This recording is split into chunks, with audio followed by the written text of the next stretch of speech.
Drama की starting में fan linen अपने ऑफिस जा रही होती है, तभी उसे दो कपल्स की आवाज़ सुनाई देती है जो लोग बातें कर रहे थे कि तुम जाने से पहले मुझे एक और किस दे कर जाओ, वरना हम लोग सेरेमनी के लिए लेट हो जाएंगे और वैसे भी हमें उन सभी चीज़ों के लिए प्रिपेयर भी तो करना है। अब वो सब बातें सुनकर फैन लिलिन स्माइल करती है और वहाँ से चली जाती है। अब नेक्स्ट सीन पर हम लोग उसी आंटी को देखते हैं जो उस कार पर बैठी थी।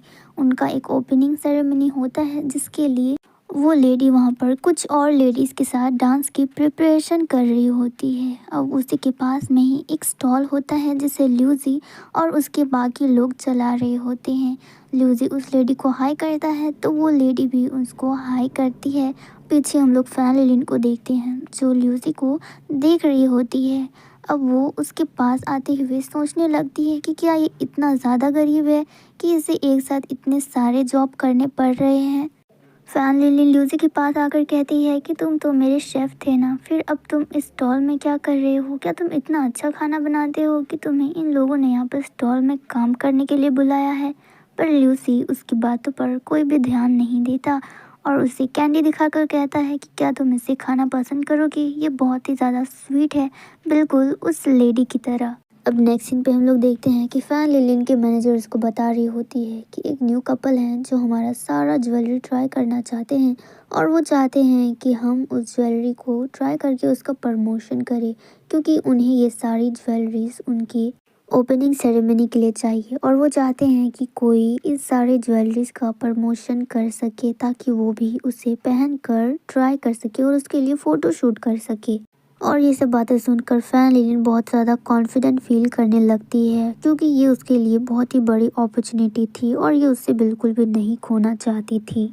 अब उसकी मैनेजर कहती है कि अगर आपको इस ज्वेलरी का प्रमोशन करना है तो आपको इसके लिए एक पार्टनर चाहिए जो आपके साथ ये परफॉर्म कर सके। अब फैन लिलिन इसके बारे में थोड़ा सा सोचती है और वो कहती है कि हाँ, मैं ये कर सकती हूँ, मैं अपने लिए एक अच्छा पार्टनर लाऊंगी।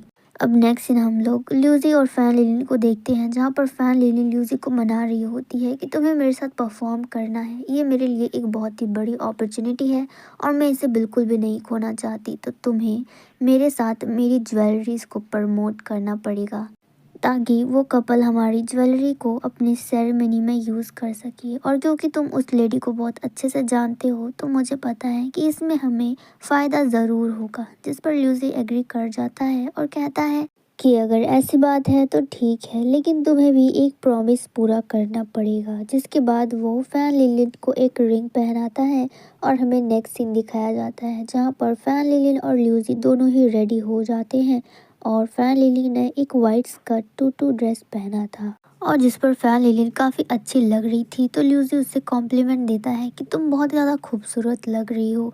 तो फैन लिली एक बार अपने ड्रेस की तरफ देखती है और कहती है कि मैं ऐसा बिल्कुल नहीं चाहती थी, ये हमारी प्रॉमिस में बिल्कुल नहीं था कि मुझे यही ड्रेस पहनना है, लेकिन क्योंकि तुमने इसे बीच में ऐड कर दिया था तो मुझे ये वाइट टूटू ड्रेस पहनना पड़ा। जिस पर ल्यूसी कहता है कि तुम इतनी भी ज़्यादा बुरी नहीं लग रही हो, इसमें तुम अच्छी ही लग रही हो, तो तुम्हें इतनी टेंशन लेने की ज़रूरत नहीं। जिसके बाद ल्यूसी फैन लिलिन से कहता है कि तुम अभी मुझसे लड़ाई करने की कोशिश मत करना, क्योंकि पीछे मिस लिन है और वो हम लोगों को ही देख रही है। अगर तुमने ज़रा सी भी लड़ाई करने की कोशिश की तो उन्हें पता चल जाएगा कि हम दोनों एक फेक कपल्स हैं। इधर हम लोग मिस लिन को देखते हैं जो डांस करके आ रही होती है। अब फैन लिन को भी समझ आ जाता है कि मिस लिन सच में इसी तरफ आ रही है, तो वो ल्यूसी को अपनी तरफ खींचता है और उससे गले लगा लेता है और उन दोनों को इस तरह एक साथ देखकर मिस लिन काफ़ी ज़्यादा खुश होती है और अपने मन ही मन में सोच रही होती है कि जब मैं इसके पापा से पहली बार मिली थी तब मैंने भी वाइट कलर का स्कर्ट टूटू ड्रेस पहना था और हम लोग भी इसी तरह से लड़ाई झगड़ा करते करते एक साथ हुए थे। ये सब बोलते बोलते मिस लिन वहाँ से आगे बढ़ने लगती है। फिर वो सोचती है कि वो इस मोमेंट को ऐसे नहीं जाने देगी। फिर वो उन दोनों की एक क्यूट सी पिक्चर क्लिक करती है और उन दोनों की रिंग देखकर कहती है कि ये ज्वेलरी बहुत ही ज़्यादा अच्छा लग रहा है, ये तो हमारे 2 दिन की सेरेमनी के लिए बिल्कुल परफेक्ट ज्वेलरी होगा। और देखो ज़रा ये दोनों एक साथ कितने ज़्यादा प्यारे लग रहे हैं। वो खुद से तो बातें कर रही होती है लेकिन अपनी सिक्योरिटी को भी उन दोनों कपल्स को दिखा रही होती है। जिसके बाद फैन लिली नोटिस करती है कि अब मिस लिन वहाँ से जा चुकी है, तो वो ल्यूजी से कहती है कि तुम्हें नहीं लगता कि मिस लिन के होने से तुम मेरा कुछ ज़्यादा ही फ़ायदा उठा रहे हो।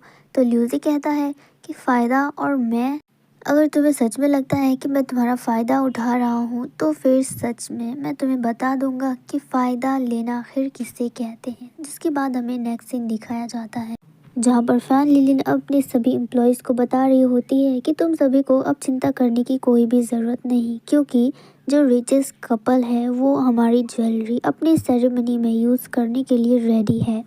जो सुनकर सब लोग काफ़ी ज़्यादा खुश होते हैं और फैन लिलिन की बहुत ही ज़्यादा तारीफ़ करने लगते हैं कि तुमने आखिर अकेले ये सब कुछ कैसे किया।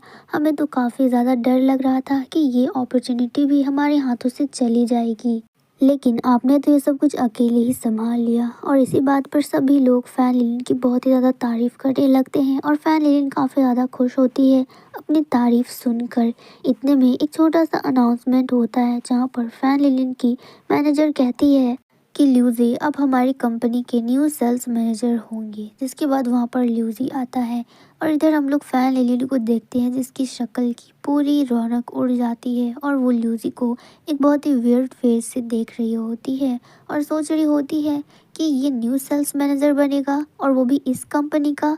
अब नेक्स्ट सीन पे हम लोग मिस लिन को देखते हैं जो ल्यूजी से बात कर रही थी और उसे अपना बेटा कह के बुला रही थी, यानी कि ल्यूजी की रियल मॉम ही मिस लिन है। जिसके बाद वो कहने लगती है कि तुम्हें पता है जब मैं और तुम्हारे डैड पहली बार मिले थे तो मैंने भी ऐसे ही वाइट कलर का टूटू ड्रेस पहना था और हम दोनों में पहले बहुत लड़ाई होती थी, जिसके बाद धीरे धीरे वो लड़ाई फ्रेंडशिप में बदल गई। जिसके बाद हम दोनों को एक दूसरे से प्यार हो गया और हम लोगों ने शादी कर ली। जिसके बाद ल्यूजी कहता है कि ये तो बहुत ही ज़्यादा स्वीट स्टोरी थी, बिल्कुल मेरी कैंडी की तरह, और आप भी बहुत ही ज़्यादा स्वीट हो। जिसके बाद ल्यूजी की मॉम उसके हाथों से वो कैंडी छीन लेती है और कहती है कि तुम इतने बड़े हो गए हो और अभी भी तुम चॉकलेट्स खाते हो, तुम्हारी आदत अभी तक नहीं गई है। और इस मोमेंट पे हमारा ये एपिसोड ख़त्म हो जाता है।